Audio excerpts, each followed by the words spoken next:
tenham entendido todas as premissas e agora chegamos ao nosso item número 2 em Romanos. Eu quero falar sobre as características, como diz aqui o título maior, características gerais da dissertação. E eu acho que a primeira coisa que eu devo fazer aqui é perguntar para vocês, o que significa na prática, embora eu já tenha feito várias referências, vários exemplos, o que significa dissertar? E só para fazer uma diferenciação bem rápida, vamos pensar naquelas 3 modalidades textuais que a gente aprende desde pequenininhos, né? A gente sempre fala em narração, descrição e dissertação. Não é só isso não, tá, gente? Tem muitas outras formas, muitas outras modalidades. A galera da Unicamp, a galera da Unicamp sabe que tem um monte de coisas que pode aparecer, mas só pegando essas 3. Se eu pedir para você, narre alguma coisa, no fundo, narrar é contar uma história. Se eu pedir que você descreva algo, ou alguém, ou algum episódio, ou algo assim, descrever não é contar uma história. Descrever é apontar características físicas ou psicológicas que permitam caracterizar algo. Se eu pedir para você dissertar sobre algo, então olha, narrar, contar uma história. Descrever, apontar características físicas ou psicológicas que permitam a caracterização de algo, né, de um objeto ali da descrição. O que é dissertar? O que significa disserte sobre algo? Eu vou colocar aqui da forma mais simples que eu posso colocar para vocês, e embora seja uma forma simples, fazer isso na prática nem sempre é tão fácil assim. Vamos lá? Dissertar, na prática, significa defender, olha que eu vou botar, defender uma ideia, uma opinião, ou um ponto de vista. Lembrei de uma quarta possibilidade aqui, de um juízo de valor. Tem formas bonitas de falar de ideia, opinião, ponto de vista, e eu não vou ficar aqui diferenciando um do outro não, tá? O que interessa é, dissertar é defender uma ideia, uma opinião, um ponto de vista, um juízo de valor, e a palavra mais importante aqui não é ideia, opinião, ponto de vista ou juízo de valor. A palavra mais importante aqui é a ideia de defesa. Dissertar é defender algo. E aí, pessoal, olha só. Já adiantando algo que nós vamos ver em mais detalhes quando falarmos sobre introdução, guarda isso. Quando eu falo ideia, opinião, ponto de vista ou juízo de valor, a figura que aparece normalmente numa redação dissertativa é a figura da tese. Vou até mudar de cor só para você entender que há uma grande diferença aqui, tá? Então, olha, quando eu falo em dissertar, eu falo em defender algo que tecnicamente vai ser chamado por nós a partir de hoje de tese. Calma, se alguém está perguntando, Rafael, o que é tese mesmo? Explica melhor, como assim? Calma, que vai ter a hora certa para falarmos sobre tese. Hoje eu só quero que você ouça essa palavra, porque quando nós já retomarmos, isso vai fazer mais sentido para vocês. É só um spoilerzinho, tá? Agora continua. Essa defesa de ideia, de opinião, ponto de vista, juízo de valor ou tecnicamente a tese, pode trazer algumas dúvidas. Por exemplo, alguém talvez esteja se lembrando que existem 2 tipos de dissertação. Deixa eu até mudar aqui de giz, porque eu vou usar quase como se fosse um rascunho. Alguém pode virar para mim e falar, Rafael, eu sempre aprendi que existem 2 tipos de dissertação. A dissertação ela pode ser expositiva e ela pode ser argumentativa. Estou colocando aqui porque é realmente um rascunho, tá?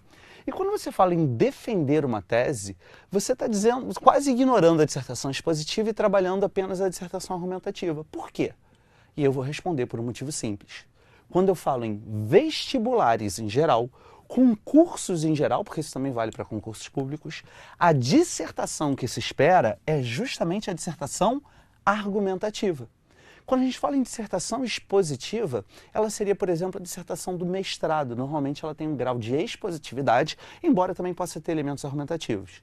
No vestibular, em concurso em geral, quando você tem normalmente 30 linhas, o objetivo é argumentar. Por isso que eu vou falar em defender e nem pensar em sermos expositivos. Aliás, já adiantando também, essa é uma característica das dissertações ruins. Muitas vezes dissertações ruins são mais expositivas, só apresentam uma realidade sem opinar sobre ela e menos argumentativas, quando você defende uma visão de mundo relativa a determinado tema. Tudo bem? Beleza? Muito bom. Segunda característica da dissertação, olha, então a dissertação defende uma ideia, uma opinião, um ponto de vista, um juízo de valor, e ela vai fazer isso item número 2, ela vai fazer isso com um objetivo fundamental.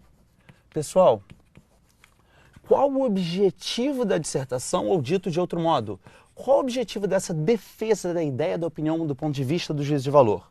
O objetivo fundamental é um só: convencer o possível leitor. Leitor, entre aspas, já explico por quê. Agora nós temos que comentar duas coisas. Primeiro, a questão do leitor.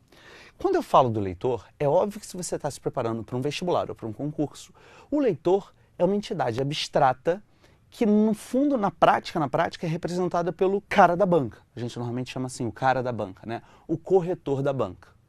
E aí, uma primeira pergunta é, você vai tratar o leitor como se ele soubesse qual é o tema ou como se ele não soubesse qual é o tema? Afinal de contas, a banca foi preparada para corrigir redações sobre aquele tema. A resposta é, você vai tratá-lo como se ele não soubesse como tema. Por isso que eu escolhi a palavra leitor e não corretor. Leitor, você vai tratar o cara da banca como se ele fosse uma pessoa qualquer, que um belo dia abre um jornal qualquer, resolve ler um texto qualquer, e esse texto qualquer é o seu texto, que vai apresentar uma tese e vai ser defendida dentro de um processo argumentativo. E aí, pessoal, esse convencimento do leitor se baseia, acima de tudo, em você imaginar uma pessoa genérica, um indivíduo genérico, que vai, de alguma forma, aceitar a sua capacidade argumentativa e alinhar o pensamento dele com o seu. Uma coisa que volta e meia me pergunta é o seguinte, aí vem o segundo ponto, tá? Mas, Rafael, como assim eu vou convencer o leitor? E se o leitor for radicalmente contra aquilo que eu penso? E se o leitor não gostar daquilo que eu escrevi porque vai contra os valores dele? Antes de tudo, leitor bom, corretor bom não é pago para avaliar o que você pensa. Leitor bom, corretor bom é pago para avaliar como você defende aquilo que você pensa. Segundo, como eu falei antes, uma boa dissertação, a premissa fundamental é ter senso crítico. E pessoas críticas tendem a não ser extremistas, tendem a não ver só duas cores, tendem a ver os diversos tons que um tema pode ter. Então você não contraria os valores de alguém pelo simples fato de que você não vai ser extremo e capaz de contrariar. Pelo contrário, você vai usar seu senso crítico para mostrar que, sob diversos aspectos, a sua visão é válida. E o terceiro e mais importante, o leitor não precisa ser convencido exatamente. Você tem... como assim? Parece contraditório, tá?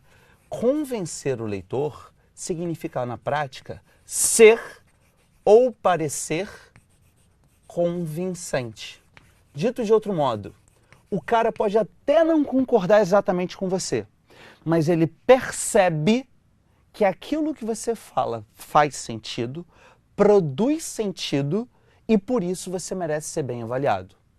Nesse momento, algumas pessoas podem estar perguntando, tá, mas como assim? Está um pouco abstrato. Pode dar um exemplo? Posso.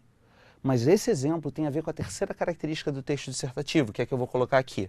Olha, nós vamos defender uma ideia, uma opinião, um ponto de vista, um juízo de valor, uma tese, sendo convincentes em relação ao leitor, e para sermos convincentes, temos que nos utilizar de armas. E que armas são essas? São as armas chamadas argumentos. Olha o que eu vou escrever aqui, pessoal. Olha, uso de argumentos. E aí, nesse momento, eu consigo exemplificar melhor para vocês o que significa ser convincente. Vem para cá. De uma forma bem simplista, olha o que eu estou falando. De uma forma super simplista, não é só isso. Um argumento poderia ser definido por uma fórmula. Só para vocês entenderem, tá, pessoal? É uma fórmula para simplificar e fazer vocês entenderem melhor uma primeira aula sobre características gerais da dissertação. O argumento base para mim, a fórmula base do argumento é a seguinte para mim, tá? Ó, um argumento, ele é formado de 3 partes. Uma ideia, uma explicação e uma fundamentação. Calma que eu vou repetir. Um bom argumento, de forma simplista, tem 3 partes. Uma ideia, uma explicação dessa ideia, calma, e ainda a fundamentação dessa ideia junto com a explicação. Como assim? Isso aqui tende a ser um pouquinho mais abstrato.